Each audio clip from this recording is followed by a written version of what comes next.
उस पर आता हूँ। स्ट्रेस बेसिकली रिएक्शन है, फीलिंग या रिएक्शन है अगेंस्ट द खराबी।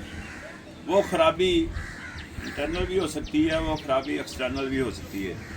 यानी बाहर से चैलेंज भी आ सकता है और बॉडी के अंदर से भी चैलेंज पैदा हो सकता है।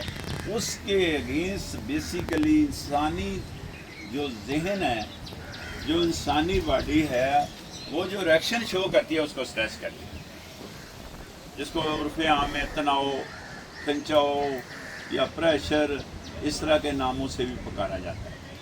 तो स्ट्रेस जो है ना दो तरह की होती है। ये बड़े वॉल्यूम में या ब्रॉड स्पेक्ट्रम में देखें तो सिर्फ दो तरह की स्ट्रेस है।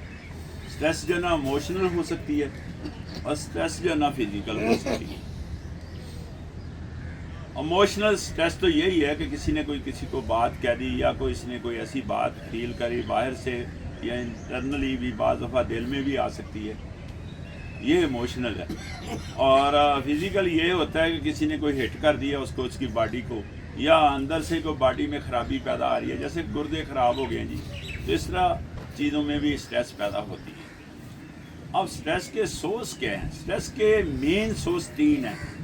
एक तो इन्वायरमेंट है, और दूसरा स्ट्रेस जो है ना, दूसरा सोर्स जो है ना स्ट्रेस का वो है इंसानी बॉडी, और तीसरा सोर्स जो है ना वो इंसान की ज़बान है। ये तीन सोर्स हैं मेन। यानी माहौल से कोई चीज़ इनटेक कर रहे हैं, खुदा न खासा आप कोई मुझे बुरी बात कह देते हैं, गाली गलौज दे देते हैं, इससे स्ट्रेस बढ़